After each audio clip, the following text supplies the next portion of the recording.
Alléluia. Remettons ce moment entre les mains du Seigneur. Place ta main dans ton cœur, sur ton cœur. Prie le Seigneur ce soir afin que ce que Dieu t'a réservé, tu le reçoives. Seigneur, merci pour ta fidélité. Je veux te rendre grâce pour ta parole et ta puissance. Merci pour ton œuvre extraordinaire. Que ton nom soit exalté. Que ton nom soit béni. Merci pour ce que tu réserves à chacune des personnes ici présentes. Nous voulons te rendre grâce, Éternel, pour ceux qui nous écoutent. Oh Dieu, que ton nom soit exalté.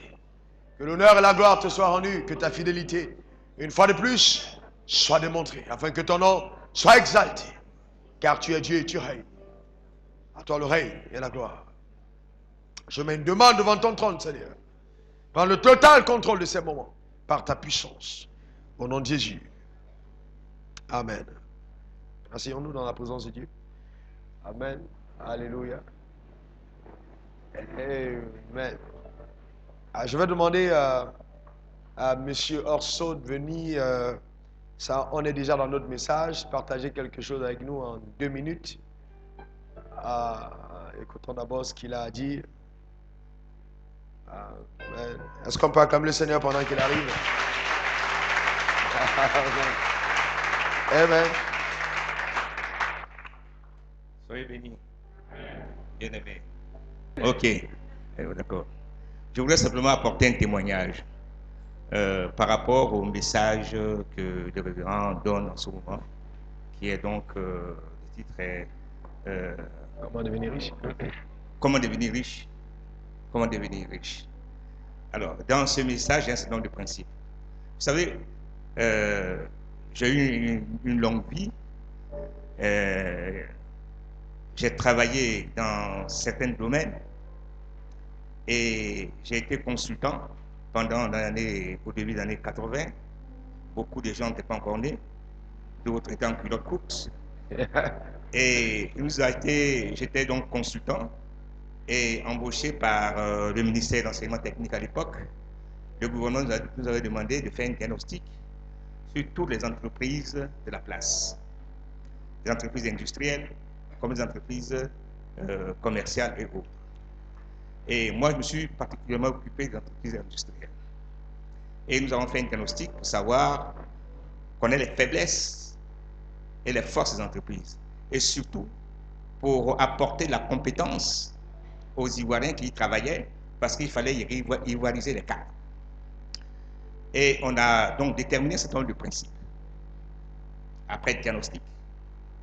Et nous avons, après donc le diagnostic, commencé à enseigner, à porter la formation à ces personnes-là. Et il y a un certain nombre, beaucoup de ces principes-là que j'ai encore en tête. Et quand je suis venu ici, quand j'ai écouté le révérend, pas cette fois-ci, déjà la dernière fois, sur les lois fondamentales du royaume. Et maintenant, quand j'ai écouté, je me suis dit, mais c'est pas possible, ça m'a réjoui parce que je me suis dit, comment? Tous ces principes-là sont dans la Bible et on a été incapable, enfin, je n'étais pas encore chrétien, donc je ne peux pas savoir, mais j'étais étonné que Dieu lui-même ait mis ces principes-là dans ce livre-là et que, jusqu'à présent, personne, enfin, je n'ai pas eu depuis, mon père est pasteur, je suis né avec la Bible dans la bouche, comme certains sont nés avec la... Comme certains sont nés avec la cuillère d'or dans la bouche. Mais j'étais très étonné de savoir que tous ces principes-là, ces principes d'être riche, ces principes de compétences, de gestion, de compétences individuelles sont dans la Bible et on ne l'a pas encore découvert. C'est pourquoi je voudrais quand même vous dire que ce n'est pas une vue d'esprit. Ce qu'il dit, ça ne vient pas comme ça. C'est-à-dire que c'est des choses qui sont réelles et qu'il faut prendre au sérieux. Parce qu'avec ça, vous pouvez aller très loin dans ce que vous faites. Amen. Amen. Je voudrais ajouter rapidement une chose que le président nous disait à l'époque. Notre slogan, c'était « Prolétaires de tout pays, unissez-vous ».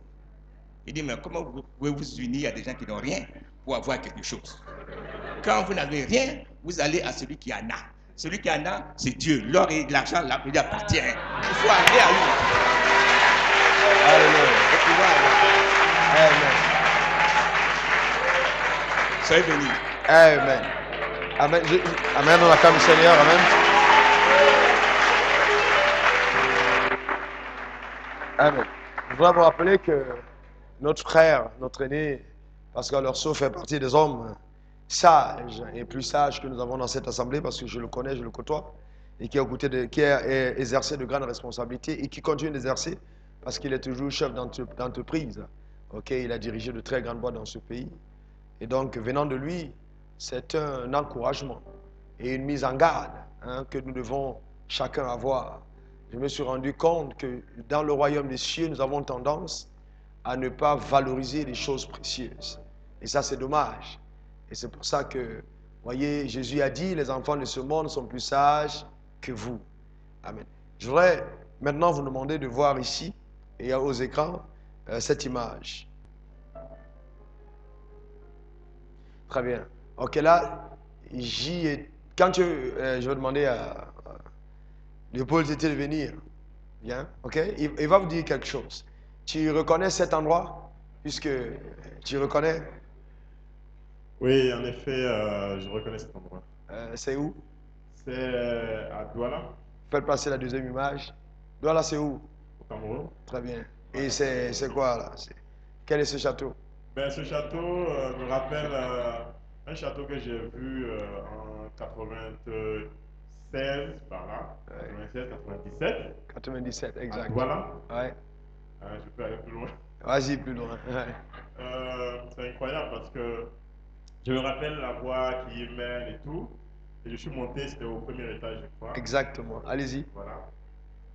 Tu reconnais ce passage Je dans connais le ce couloir? couloir et la porte sur Ça la c'était gauche. le couloir de la gloire. Ouais. Amen. Alléluia. Continue. Ok. Et là, il fallait sauter par là. Tu te Oui, rappelles? je me rappelle. En bas des escaliers. Continue. Ok. Très bien. C'est là. Là, voilà. Là. Voilà. Au premier étage, c'était juste Premier là. étage, voilà, c'est ça. Exactement. Et, Et dis un peu, qu'est-ce qui s'est passé quand tu es arrivé là-bas? et c'est incroyable parce que je m'ai invité à y aller. Et à cette époque, je suis allé là-bas te rendre visite. Je crois que tu fréquentais encore l'école missionnaire. J'étais vice-directeur à l'école missionnaire. Voilà, d'accord. Donc, je me rappelle tous les facilités que tu m'as donné à l'époque. Exactement. Et tout ça, on a beaucoup partagé par rapport à la foi, Ouais, exactement. à la détermination. Tu m'as invité à aller chez toi, je suis allé. Et quand je suis rentré, c'était une pièce très simple avec, je crois, 3 chaises pliantes en bois. Des Ouais. chaises sont pliées en bois. Exactement. Et avec une table centrale au milieu. Et puis, il y avait une image sur le mur. Un avion qui planait, j'ai vu. Bientôt à Abidjan. Amen. Alléluia. Remettez le projecteur. Remettez le projecteur, oui. Continue. Voilà, et on a passé beaucoup de temps, donc avant de quitter Douala, il est maintenant. Et j'ai beaucoup de respect pour lui à cause de son exigence, la qualité de ce qu'il fait, sa rigueur. Hein. Nous sommes amis depuis très longtemps, mais il ne me fait aucun cadeau. Voilà. Ça ne te gêne pas que je le dise, hein. Il ne me fait aucun cadeau. Si on a quelque chose à traiter, on le traitera dans les normes comme il faut du début jusqu'à la fin. Et je respecte ses convictions par rapport à cela. Et je pense qu'il n'y a rien qui se donne dans la vie, il faut le conquérir. Même si on a l'assurance qu'on est déjà riche, eh bien, il faut aller chercher cela et en faire une réalité. Amen. Merci, Reverend. Alors, je voudrais ajouter ceci. Léopold, c'est un vieil ami, et on a été amis sur la base de la foi parce qu'il était missionnaire au Cameroun pour le compte de l'Église pour Christ. Et on s'est rencontrés quand il était dans le champ de mission. Et il continue dans la foi, et c'est aussi un chef d'entreprise. Quand je suis arrivé en Côte d'Ivoire, j'ai été reçu dans les entreprises qu'il avait montées dans le négoce. Ok? Et aujourd'hui, on est en train de monter quelque chose qui risque et qui va certainement faire beaucoup de bien pour le royaume et beaucoup de dégâts. Amen. Dans le camp des Philistins. Amen. Alléluia. Amen. Donc nous allons continuer notre série sur comment devenir riche. Nous avions vu, selon Éphésiens 1, verset 3, que Dieu nous a comblés de toutes sortes de bénédictions spirituelles dans les lieux célestes en Jésus-Christ. Et la Bible continue disant, Hébreux 11, verset 3, c'est par la foi que nous reconnaissons que le monde a été formé par la parole de Dieu, en sorte que ce qu'on voit n'a pas été fait de choses visibles. Et je commence en disant ceci, Dieu n'a pas besoin d'utiliser ce qui est visible pour amener à manifestation ce que tu as envie de voir. Et c'est vrai qu'à un certain moment de ta marche, ce qui a déjà été visible sera indispensable pour la manifestation de la gloire à laquelle Dieu t'appelle. Nous avons vu depuis le début de cette série que Dieu, n'est-ce pas, est à l'origine de la richesse.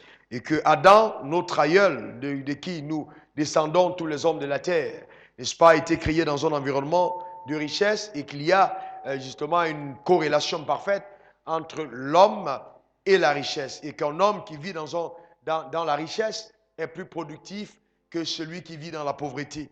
Nous avons aussi vu que la pauvreté, n'est-ce pas, découle de Satan. Satan est l'auteur de la pauvreté. Tout à l'heure, je vais parler d'un certain contraste concernant ces choses parce que je sais que quand on le dit, beaucoup de personnes se posent des questions. Il y a aussi, nous avons vu que quand on est pauvre, la pauvreté crée des dommages sérieux dans notre vie, dans toutes les trois dimensions de notre être, dans notre esprit, dans notre âme et dans notre corps. Et la Bible dit que l'homme pauvre est odieux, même pour ses propres amis. Nous avons parlé de l'illégitimité de la pauvreté. La pauvreté aujourd'hui, pour ceux qui ont une alliance avec Dieu, ont un caractère illégitime, un caractère illégal, qui n'est pas fondé, qui n'est pas justifié, voyez, dans votre vie. Donc la pauvreté, dans la vie d'un enfant de Dieu, est un mensonge. Et nous avons dit aussi que même si la pauvreté était illégale, nous devons d'abord comprendre, avant d'être riches, pourquoi Dieu nous veut riches. Et nous avons parcouru ensemble, n'est-ce pas, les points pour lesquels Dieu veut que chacun d'entre nous soit riche. Et nous étions en train de traiter, quand nous nous sommes arrêtés, n'est-ce pas, sur comment gagner de l'argent. Et j'ai dit à numéro 1 que pour gagner de l'argent, il était important d'avoir la foi en Dieu. Avoir la foi en Dieu. On ne peut pas gagner de l'argent dans le royaume des cieux si on n'a pas la foi en Dieu. Laissez-moi vous dire ceci. Bien aimé, vous devez comprendre que le diable va s'acharner d'une manière terrible, va s'opposer radicalement à la prospérité de toute personne qui a une alliance avec Dieu. Parce qu'il sait que quand un enfant de Dieu a entre ses mains les richesses, il devient un sérieux danger, n'est-ce pas, contre le royaume des ténèbres. À la chute d'Adam et Ève dans le jardin d'Éden, pour mieux dire Ève et Adam, ce qui s'est passé, c'est que les richesses ont été transférées légalement entre les mains de Satan. 2 Corinthiens 4, verset 4 nous dit que Satan est donc devenu le Dieu de ce monde. Donc les richesses de ce monde, n'est-ce pas, lui sont revenues légalement. Pourquoi? Parce que Ève et Adam avaient choisi, par la désobéissance à Dieu, de se soumettre à l'autorité de Satan. C'est donc ainsi que Satan a eu toutes les possessions de la terre entre ses mains. Vous vous souvenez? Quand Jésus a été conduit dans le désert pour être tenté par le diable, après le jeûne de 40 jours et de 40 nuits, le tentateur qui s'est approché de lui a dit, voilà, regarde, si tu te possèdes devant moi, je te donnerai tous ces royaumes, car ils m'ont été donnés. Mais par qui? Par Adam. Ce n'est pas Dieu qui a donné ces royaumes à Satan, mais c'est Adam et Ève, parce qu'ils avaient été trompés, qui ont donné ces royaumes à Satan. Et donc, aujourd'hui, le diable continue de le faire. Vous voyez, nous avons dit qu'il faut avoir la foi en Dieu. Nous avons parlé du deuxième point, avoir une alliance avec Dieu. Laissez-moi vous dire une chose importante. L'alliance avec Dieu est fondamentale. Parce qu'il y a un seuil, une dimension de richesse que personne dans le royaume de Dieu n'atteindra si on a au préalable bâti une alliance dans l'alliance avec l'Éternel. Vous voyez? Et ça, quand vous regardez comment le monde est constitué aujourd'hui, avec les loges sataniques et mystiques qui contrôlent la politique et qui contrôlent l'économie, le diable a tendance à dire à nos jeunes gens depuis l'université, si vous voulez réussir dans la vie, il faut bâtir un pacte avec moi. Il faut entrer dans les loges sataniques. Vous voyez? Et je vais vous dire une chose. Ces hommes gagnent de l'argent. Ces hommes ont des richesses. Mais à mon sens, ils ne sont pas prospères. Parce qu'on peut avoir des richesses et être pauvre. Vous voyez? Parce que la richesse n'est pas simplement matérielle, mais elle devra commencer par la richesse spirituelle, qui est la conséquence d'une relation étroite avec le Seigneur. C'est dans ce sens que Jésus a dit, à quoi sert-il à un homme de gagner le monde s'il venait à perdre son âme? Donc, aux yeux de Dieu, la première richesse, c'est Christ en moi. Est-ce qu'il y a quelqu'un ce soir qui a Christ en lui? Alléluia.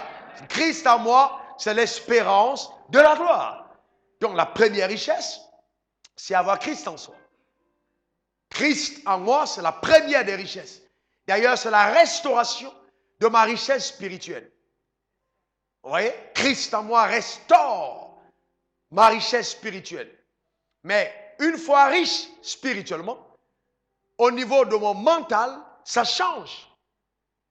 Mes pensées sont renouvelées. La mentalité de pauvreté est éradiquée. Et les conséquences sont immédiates dans la sphère physique. Vous voyez, donc ça commence dans l'esprit, dans l'âme et au niveau du corps, au niveau physique. L'esprit, dans la relation avec Dieu. L'âme, par la transformation que produit cette relation avec Dieu. Et ensuite, le monde physique. Parce que quand Dieu bâtit une alliance avec nous, c'est pour impacter et influencer notre environnement. Donc, je ne peux pas prétendre être spirituellement riche et matériellement pauvre. Il y a un contraste. Il y a une ambiguïté. Il y a quelque chose qui ne va pas. Si tu es riche spirituellement, ça devrait s'étendre, ok, au niveau de ta richesse physique. Mais tu peux faire le choix de demeurer dans la richesse spirituelle, sans jamais posséder des richesses physiques. Tu iras au ciel, mais pauvre. Vous voyez? Et ça, c'est dommage. La Bible nous raconte l'histoire de l'homme riche et du pauvre Lazare. L'homme riche est allé en enfer. Il était riche sur la terre. Il avait beaucoup de biens. Lazare était pauvre. Et Lazare était dans le sein d'Abraham. Donc, quand le riche est arrivé en enfer et qu'il a vu les tourments dans lesquels il était, vraiment ma prière et mon vœu pour toutes les personnes qui m'écoutent, c'est de ne pas aller en enfer après avoir été riche sur la terre. Ce serait terrible, terrible, terrible de vivre dans le climatiseur, voiture, maison, bureau et de passer toute l'éternité dans le feu. C'est atroce. Dis à ton voisin, je ne te souhaite pas un tel malheur. Vous voyez? Parce que c'est très important, vous voyez? Donc, et le riche qui va maintenant voir Abraham. Et quand il voit Abraham, la personne qu'il veut envoyer sur la terre, c'est qui? C'est le pauvre.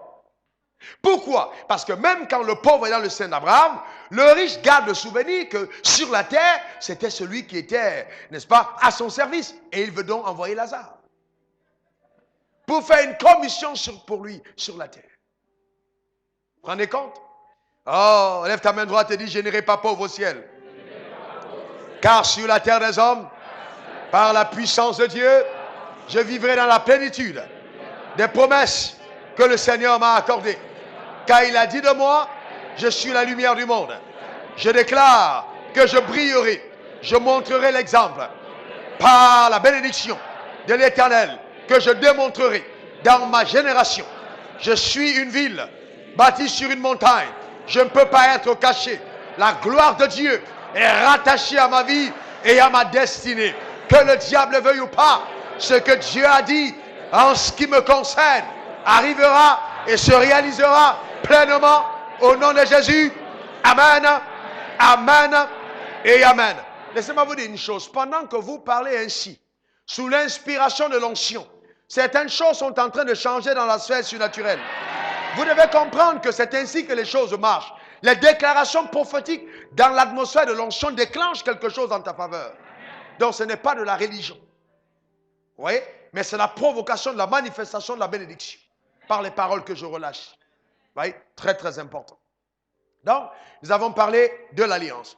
Et nous étions sur l'alliance de Salmon avec Dieu, mais je voudrais qu'on y revienne. 1 Roi 3, verset 4, et je vais lire jusqu'au verset 14. La Bible dit, le roi se rendit à Gabaon pour y sacrifier. C'était le principal des hauts lieux. Salomon offrit 1000 holocaustes à l'Éternel, n'est-ce pas? 1000 holocaustes sur l'autel. À Gabaon, l'Éternel lui apparut en songe pendant la nuit. Vous êtes là, 1 Roi 3, verset 4. Quand il a offert 1000 holocaustes, regardez au verset 4. Verset 5, qu'est-ce qui s'est passé? À Gabaon, l'Éternel lui apparut en songe. On est d'accord? Mais quand Salomon n'avait pas donné les 1000 holocaustes, Dieu n'avait pas jugé utile de descendre lui rendre visite. Donc la visite de Dieu chez Salomon est conditionnée ou provoquée par, n'est-ce pas, le sacrifice que Salomon apporte à Gabaon sur l'autel. Et là, la Bible lui dit, Dieu lui dit, demande ce que tu veux que je te donne. Arrêtons-nous là un moment. Bien-aimé, je te pose une question. Si Dieu vient et te dit, demande ce que tu veux que je te donne, est-ce que tu auras une réponse? Est-ce que tu sais ce que tu veux que Dieu te donne? Amen. Est-ce que tu auras une réponse? Quelqu'un dira au Seigneur, donne-moi des bons de carburant. Qu'est-ce que tu veux que Dieu te donne? Amen. Il faut savoir ce que tu veux que Dieu te donne. Et c'est là que ça commence. Il faut savoir. Nous devons avoir dans notre homme intérieur la révélation constante et présente de ce que nous attendons du ciel. Vous voyez, c'est très important. La loi de l'attente. Ce que nous recevons est conditionné par ce que nous attendons. Écris-le. Ce que je reçois est conditionné par ce que j'attends. Qu'est-ce que tu attends de Dieu? Salomon lui répondit, tu as traité avec grande bienveillance ton serviteur David, mon père, parce qu'il marchait en ta présence dans la fidélité. Vous voyez, Salomon savait que Dieu bénissait David parce que David était fidèle. Dans la justice, parce qu'il appliquait les lois fondamentales du royaume. Et dans la droiture de cœur envers toi. Et tu lui as conservé cette grande bienveillance et tu lui as donné un fils qui est assis sur son trône. Vous voyez? Donc la conséquence, c'est que quand je suis intègre et droit avec Dieu, même mes fils règnent. Ce n'est pas une affaire que je règne seul et puis après, mes fils se retrouvent dans la drogue. Et puis on dit, ah ça c'était le fils d'un tel. Ils sont dans une misère indescriptible. Cela n'arrivera pas aux enfants de Dieu. En tout cas, toi qui m'écoutes, cela ne t'arrivera pas. Amen. Tes enfants régneront. Après toi, ils régneront. D'accord? Et la Bible dit, maintenant, Éternel mon Dieu, tu as fait régner ton serviteur à la place de David, mon père. Et moi, je ne suis qu'un jeune homme, je n'ai point d'expérience. Je ne suis qu'un jeune homme, je n'ai point d'expérience. Vous voyez? Ton serviteur est au milieu du peuple que tu as choisi. Vous voyez que si Dieu était chef d'entreprise, Salomon n'aurait jamais été roi. Parce qu'on lui aurait demandé, apporte-nous ton CV, donne-nous un peu l'expérience que tu as pour être roi. Il n'avait pas d'expérience. Et il le reconnaît. Gloire à Dieu pour sa faveur. Lève ta main droite et dis, Seigneur, merci pour ta faveur sur ma vie. Alléluia. Et la Bible dit, ton serviteur est au milieu d'un peuple que tu as choisi. Un peuple immense, qui ne peut être compté, ni nombré. À cause de la multitude, accorde donc à ton serviteur un cœur intelligent pour juger ton peuple, pour discerner le bien du mal. Car qui pourra juger ton peuple, ce peuple si nombreux? Cette demande de Salomon plut au Seigneur. Ah, j'aime ça. Cette demande de Salomon plut au Seigneur. Et Dieu lui dit, puisque c'est là ce que tu demandes, puisque tu ne demandes pour toi ni longue vie, ni des richesses, ni la mort de tes ennemis, et que tu demandes de l'intelligence pour exercer la justice, voici, j'agirai selon ta parole. Je te donnerai un cœur sage et intelligent, de sorte qu'il n'y aura eu personne avant toi et qu'on ne verra jamais personne de semblable à toi. Au moins là, au niveau de l'intelligence, personne ne sera semblable à Salomon. La Bible a été claire. Et il continue en disant, je te donnerai en outre ce que tu n'as pas demandé, des richesses et de la gloire. De telle sorte qu'il n'y aura pendant toute ta vie aucun autre roi qui soit ton pareil. Heureusement que c'est pendant toute la vie de Salomon. Et que maintenant que Salomon est mort, le trône est vide. Et quelqu'un d'autre peut s'installer dans cette gloire. Il dit, si tu marches dans mes voies, en observant mes lois et mes commandements, comme je l'ai fait à David, ton père, je prolongerai tes jours. Verset 15, Salomon s'éveilla. Donc, il ne faut pas rêver longtemps. À un moment, il faut se réveiller. Salomon s'éveilla. Vous voyez, là, il s'agit d'une alliance. Donc, Salomon a bâti une alliance avec Dieu. Et vous voyez, Dieu a rendu visite à Salomon, mais la visite a été provoquée, n'est-ce pas, par le sacrifice que Salomon a apporté, n'est-ce pas, sur la montagne et de Gabaon. Et Dieu a béni Salomon de façon incroyable. Quand vous lisez l'histoire de Salomon, Salomon a été tellement béni qu'il a rendu l'argent et l'or commun en Israël. Vous voyez, ce n'était pas le diable, c'était Dieu qui lui avait donné ces immenses richesses. Et je déclare sur ta vie que si tu crois en cette parole, cette chose t'arrivera. Dieu te comblera de façon indescriptible de toutes sortes de richesses. On n'a pas besoin d'aller pactiser avec le diable pour être riche. Le vrai problème, c'est que le diable a réussi d'une manière ou d'une autre à faire croire aux gens, même aux prédicateurs de l'évangile, que la richesse vient de lui. C'est pas vrai. Salomon a été riche et Dieu l'a rendu riche. Donc Dieu peut nous rendre riches. Donc quand nous avons une alliance, l'alliance c'est quoi? Ça veut dire que je devrais, n'est-ce pas, avoir un but qui corresponde au but de Dieu. Et je fais un vœu à l'Éternel, disant, Seigneur, la raison pour laquelle je veux gagner de l'argent, c'est parce que, 3 points de suspension, et ça devrait concerner les choses du royaume des cieux. La maison que vous aviez vue tout à l'heure, qu'a décrit mon ami Léopold Tété, écoutez-moi très bien, quand j'y étais et que j'avais mis mission en Côte d'Ivoire, j'irai en Côte d'Ivoire, bien aimé, écoutez-moi, j'ai certes mis cet avion, mais je vais vous dire une chose, je suis de ceux qui ont marché avec Dieu et qui se sont dit, même si il fallait quitter la terre sans avoir rien eu, je serais prêt à garder mon alliance avec l'Éternel. Et vous voyez, ceux qui courent après les richesses et mettent Dieu en second n'arrivent jamais à leurs objectifs. Quand Dieu n'est pas ta priorité, tu passes beaucoup de temps à faire trop d'efforts. Et la Bible dit, la richesse n'est pas aux intelligents. Ni la victoire aux héros. Vous voyez, donc il est important de comprendre que nous devons avoir le cœur pour Dieu. Le cœur pour Dieu. Le cœur pour Dieu. Pourquoi est-ce que je veux gagner de l'argent? Est-ce simplement parce que je veux une belle maison, une belle voiture? Les trafiquants de drogue ont les mêmes choses. Vous voyez? Donc, pourquoi est-ce que je veux gagner de l'argent? Les intérêts de Dieu doivent passer en premier. D'accord? Une alliance. Il faut bâtir une alliance. Dans mon cas, dans d'autres messages, j'explique clairement l'alliance que j'ai personnellement bâtie avec Dieu. Une alliance personnelle. Et je vais vous dire quelque chose. À l'heure où je vous parle, je suis à plus de 30% de mes revenus, nos revenus, qui sont réinvestis pour le royaume des cieux. Bien-aimés, personne de nous ne quittera la terre avec l'argent dans ses poches. S'il les a laissés dans ses poches, ça va pourrir au cimetière. Parce qu'on n'emporte pas nos richesses au ciel. Quelle est la raison pour laquelle je veux que Dieu me rende riche? D'accord? C'est très important, c'est ça la loi du but. Ensuite, le troisième point, après l'alliance, il faut passer à l'action. Oh, dis à ton voisin, passe à l'action. Vous voyez, l'action est ce qui active l'onction. L'action active l'onction.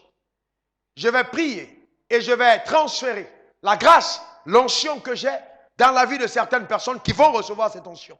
Mais je vais vous dire une chose, si vous ne passez pas à l'action, vous détruisez l'onction.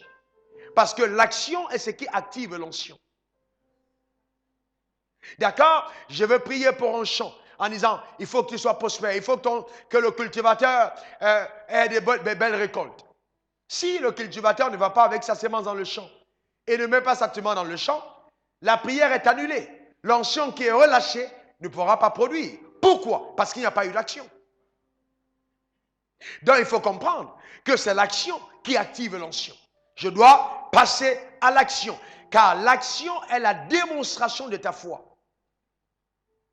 C'est par ton action que ta foi est démontrée. Donc si tu crois que Dieu te rendra riche, tu dois poser des actions qui prouvent que tu crois que Dieu te rendra riche.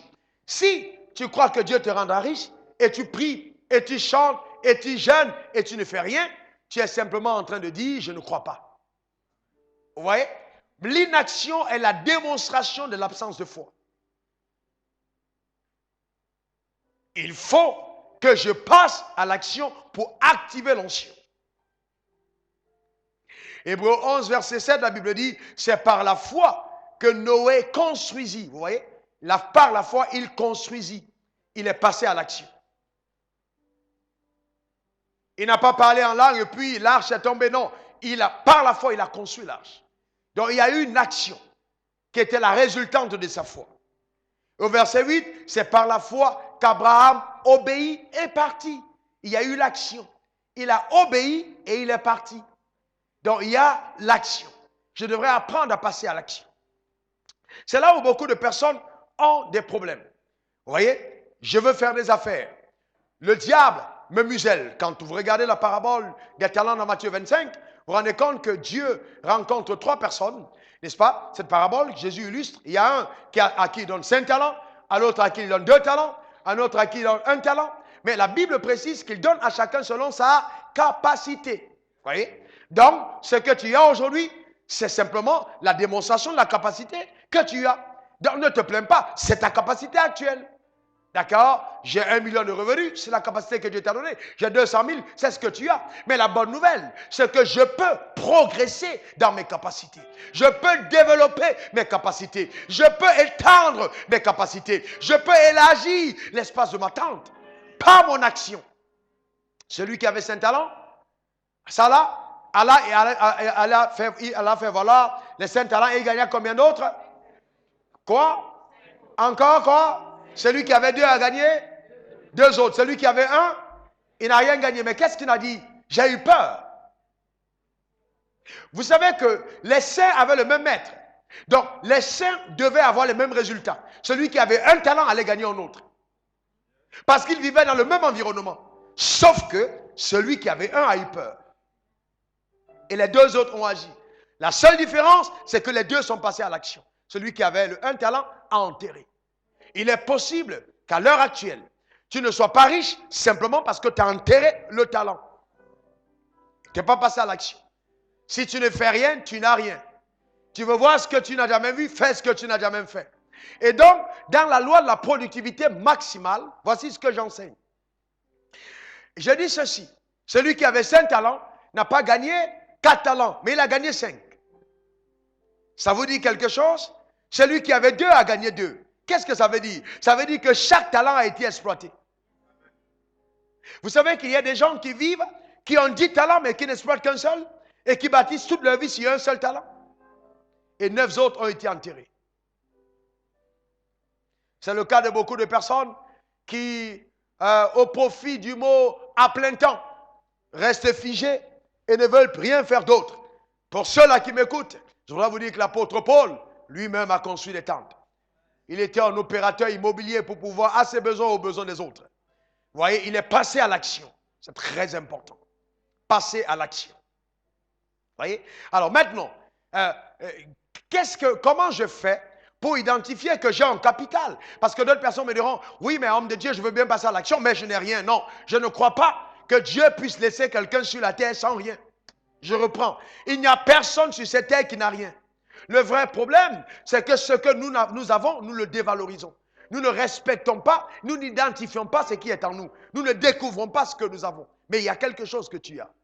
Je dis bien, il y a quelque chose. Dieu a déposé quelque chose en toi. Amen. Il y a quelque chose de grand que Dieu a mis en toi. Et quand je priais avant de venir en Côte d'Ivoire, alors, voici ce que Dieu m'a dit, Léopold. J'étais en escale au Ghana, et donc, je prenais ma douche chez un missionnaire qui m'avait appelé pour former ces gars avant de venir à Abidjan. Et j'étais là, posant la question à Dieu. Qu'en sera-t-il de moi à Abidjan? Vous savez, n'ayez pas peur de poser des questions à Dieu. Posez-les. J'ai demandé à Dieu, quel sera mon sort dans ce pays où je ne connais personne? Ça va vous étonner la réponse que Dieu m'a donnée. Il m'a dit, les dons qui sont en toi seront ta source de provision. Les dons qui sont en toi seront ta source de provision. En quelque sorte, l'habileté et les capacités que j'ai mises en toi se vont ouvrir des portes et manifester la provision que j'ai pour ta vie. Vous voyez? Alors, comment je fais pour identifier ces choses? Chacun de nous a un capital. Alors, quel est le capital? Comment est-ce qu'on fait pour l'identifier? Sachant que si je ne fais rien, Dieu ne pourra pas me bénir parce que Dieu bénit l'œuvre de mes mains. Vous voyez? Donc, il faut que je fasse quelque chose. Alors, le premier capital que chacun d'entre nous peut avoir, c'est des idées. Avoir des idées, c'est un énorme capital. Il y a beaucoup de personnes qui ont l'argent, mais qui n'ont pas d'idées. Et qui sont à la quête des idées porteuses, des idées ingénieuses.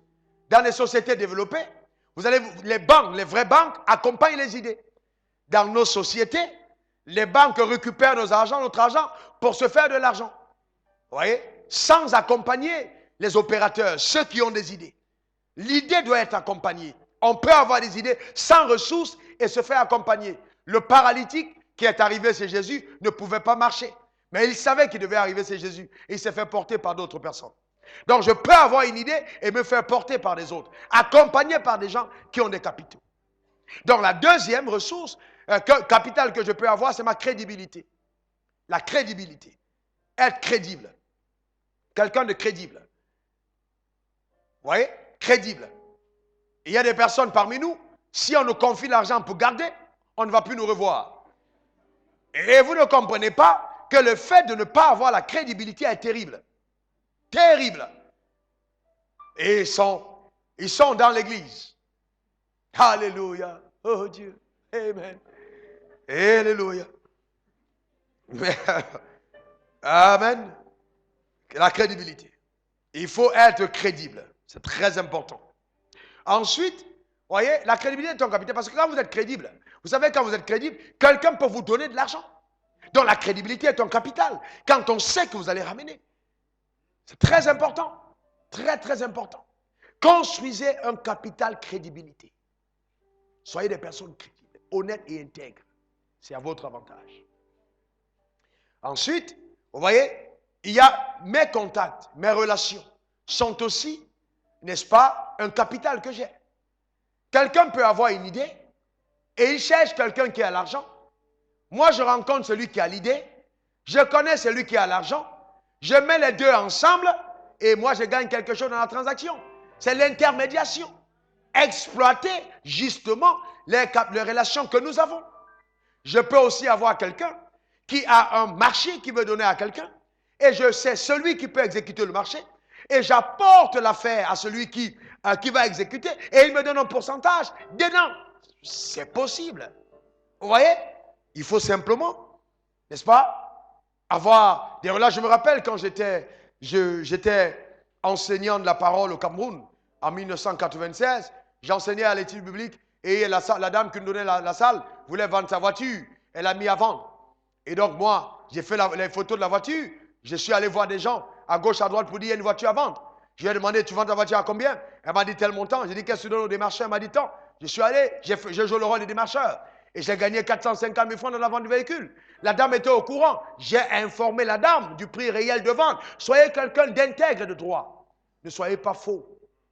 Ne soyez pas faux. Dieu hait la fausseté. Soyez droit. D'accord? C'est très important. Donc, il y a aussi tes avoirs. Il y a tes avoirs. Tu ne peux pas avoir des bijoux de 3 et 4 millions et dire que tu es paumé. Vends-les. Bien aimé. Non, vous savez, je me rappelle un jeune homme qui avait des problèmes financiers et donc il m'a appelé pour prier chez lui. Je suis arrivé, j'ai vu des carcasses de voitures qui étaient là et il me disait qu'il avait un problème d'argent. Je lui dis, mais voilà l'argent qui est dans ton parking. Il me dit, non, non, non, moi je suis un collectionneur. J'ai dit, mon frère, qu'est-ce que tu vas faire avec ça? Tu collectionnes quoi dans la disette? Vous voyez?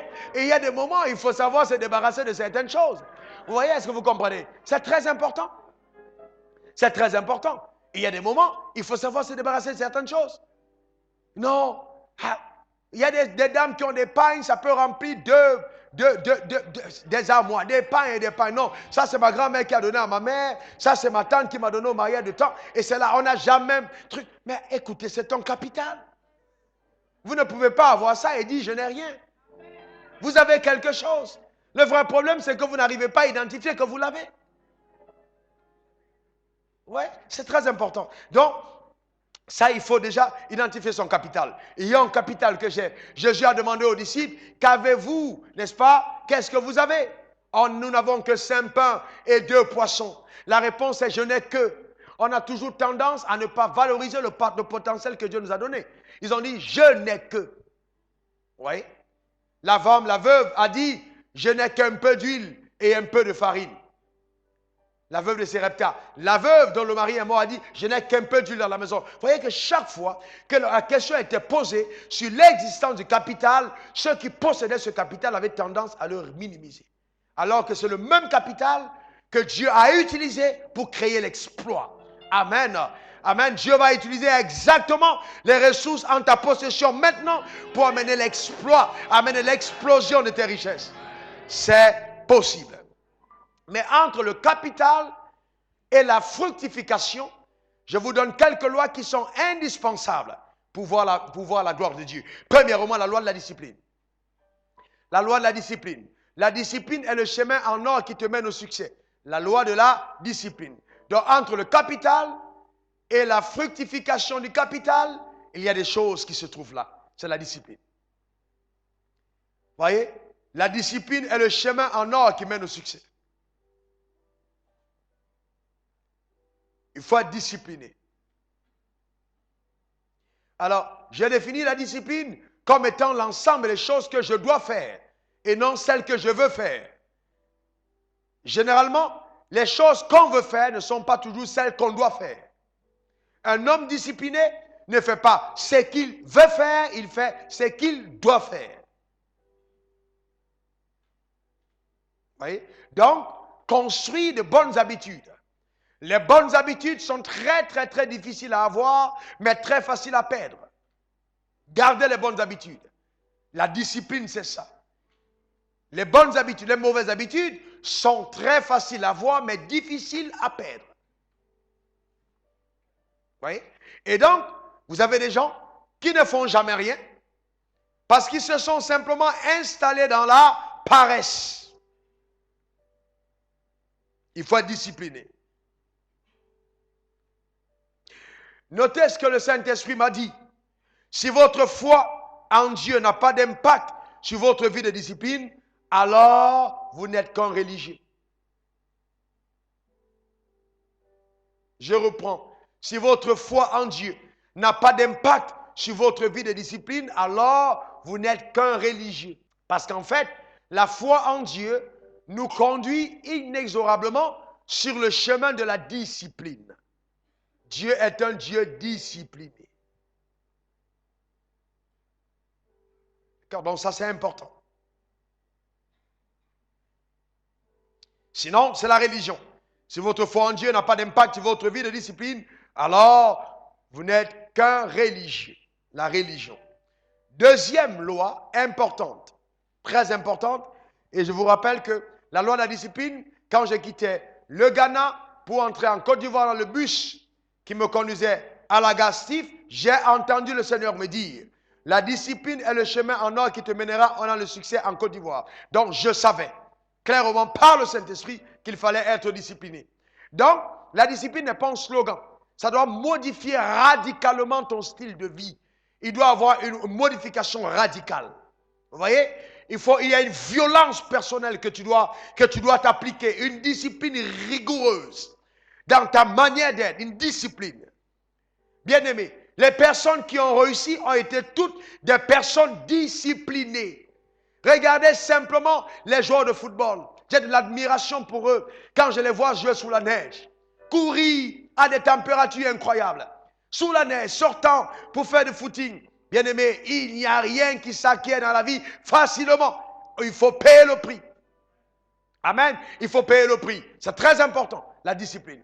Il faut apprendre à être discipliné. La Bible dit, le combattant n'est pas couronné s'il n'a pas combattu selon les règles. Donc la discipline nous permet de travailler selon les règles divines. Vous voyez, c'est très important. Très important. Nous devons avoir des principes et des valeurs que nous développons dans notre manière d'agir. Dans ma discipline, je n'ai pas tout le monde pour ami. Et je rends grâce à Dieu de ce que, vous voyez, j'ai appris une chose. Si tu veux aller loin, débarrasse-toi du maximum de personnes qui vont te perdre le temps. La discipline doit t'amener à te dépouiller. Et il y a un dépouillement des choses futiles. Des personnes qui sont là pour te tirer en arrière. Est-ce que vous me comprenez? La discipline va t'empêcher d'aller au mariage de l'oncle, de ta cousine, de ta nièce et de ton neveu qui se marie tel jour. Parce que ça va venir te voler le temps. Il faut être discipliné. Un homme discipliné ne plaît pas à tout le monde. Est-ce que vous me comprenez? Parce que l'âge est le chemin qui mène à la perdition étroit et celui qui mène à la réussite est très peu l'empreinte. Vous et moi, nous cherchons le chemin qui nous amène à la réussite. Vous savez, les gens qui ont échoué sont ceux qui n'ont pas fait ce que ceux qui réussissent font. Ceux qui réussissent sont disciplinés. D'accord? Et si ma maison est bâtie sur la montagne, je ne vais pas me préoccuper d'entendre ce que les gens disent dans la vallée.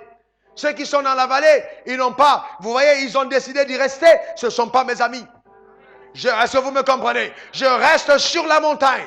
Vous allez vous rendre compte qu'au-dessus de la montagne, ils ne sont pas nombreux ceux qui y arrivent. Ça demande beaucoup d'efforts pour être sur la montagne. Même pour acheminer le matériel construit sur la colline, ça demande plus d'efforts. Donc ma maison est bâtie sur une colline. Et généralement, quand tu es sur la colline et que tu portes ton blouson à 16 heures, alors qu'il y a le soleil, ceux qui sont en bas commencent à dire, regardez comment est-ce qu'il fait le malin. Comment est-ce qu'il porte ton blouson à 16 heures? Monsieur, vous n'avez pas les mêmes températures. Mesdames, vous vivez dans des ambiances différentes. Est-ce que vous me comprenez? Ne vous préoccupez pas de ce que les gens pensent ou disent. Détachez-vous d'eux, bien-aimés. Alléluia. Et je vais vous dire, moi, dans mon cas, il y a des personnes à qui j'ai rendu visite et j'ai convoqué solennellement. Je suis arrivé chez eux. Ils m'ont offert un coca, on s'est assis, on a prié. Et je lui ai dit, je t'annonce une très bonne nouvelle. Il faut un détachement, une séparation dans nos relations. Je vais aller à un autre niveau. Cette manière de vivre ne me convient pas.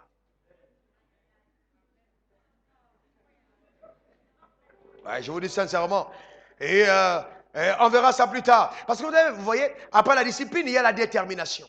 Vous avez la détermination. Les gens qui réussissent ne sont pas ceux qui sont décidés. Mais ce sont ceux qui sont déterminés. Tout le monde se décide de devenir riche. Mais quand vous allez au cimetière, ils sont nombreux qui sont morts pauvres. Vous voyez, qui étaient même allés à l'église, qui ont lu la Bible. Vous vous rappelez l'histoire de cet homme hier? L'homme qui craignait Dieu et qui servait Dieu, qui est mort pauvre. Ah, bien aimé, et endetté, les enfants allaient à l'esclavage.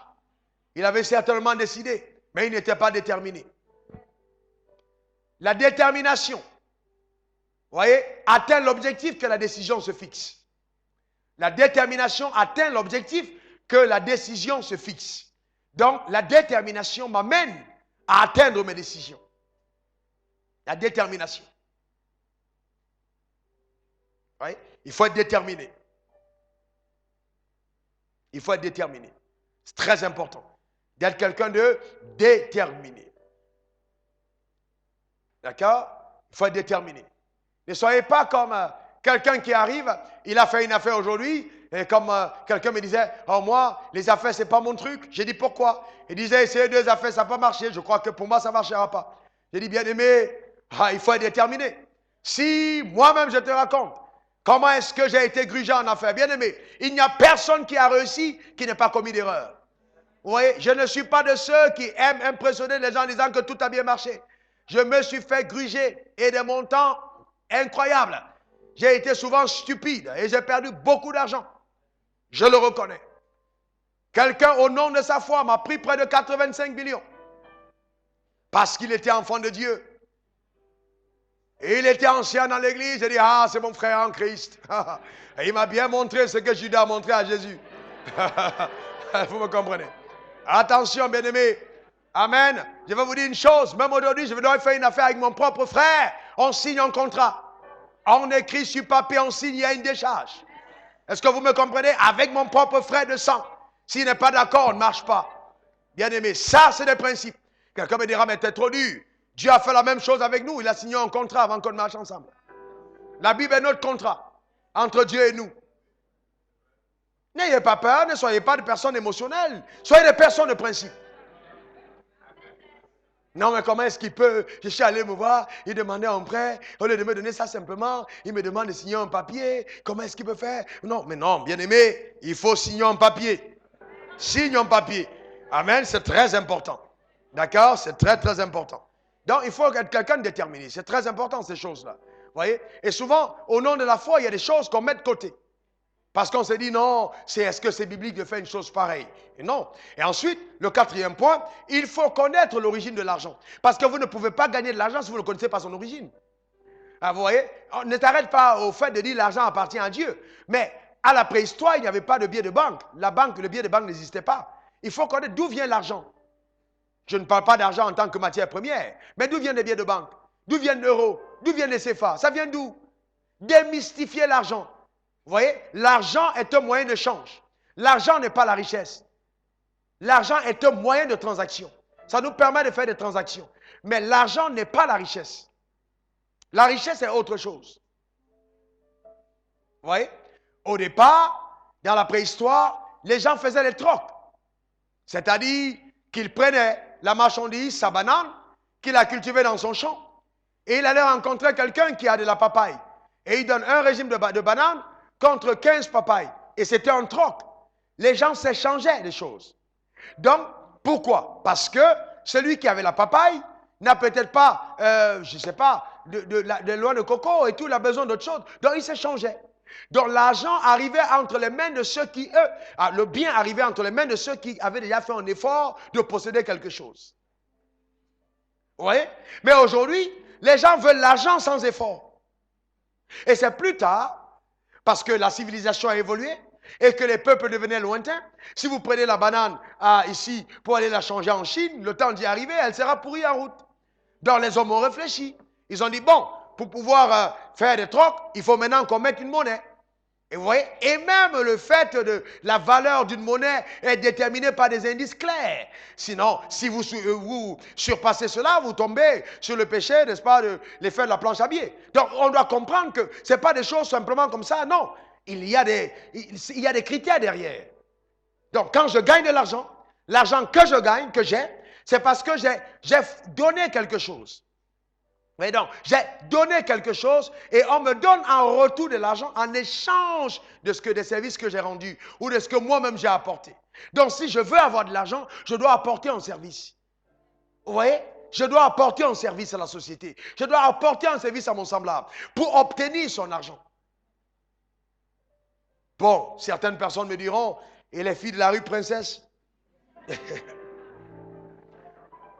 Donc, ce n'est pas de ça qu'on parle, hein. Je parle, bon maintenant, il y a des services qui sont rendus sur les principes sataniques, mais c'est quand même des services. Vous voyez?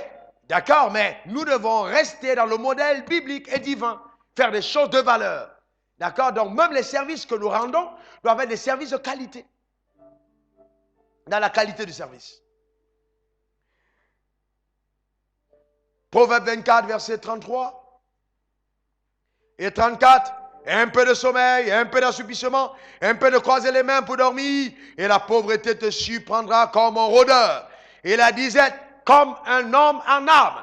Il y a des gens qui sont braqués, mais qui ne sont pas braqués par les FRSI ou par les gangsters, mais qui sont braqués par la pauvreté. Et la pauvreté entre comme ça, haut les mains. C'est ce que la Bible dit. Ça rentre chez toi, lève les mains. Pourquoi? Parce que la pauvreté est attirée dans la maison de celui qui ne fait rien. La pauvreté aime habiter la maison des paresseux. Quand je ne fais rien, j'attire la pauvreté. Donc, vous comprenez que c'est important, très important, de comprendre ces choses. Très, très important. Vous voyez, c'est très important. Nous devons comprendre profondément, n'est-ce pas, ces choses-là. Nous allons continuer avec 2 points. Dieu n'a pas menti à nos pères et les idées infaillibles, comment les avoir. On va faire juste un break d'1 minute.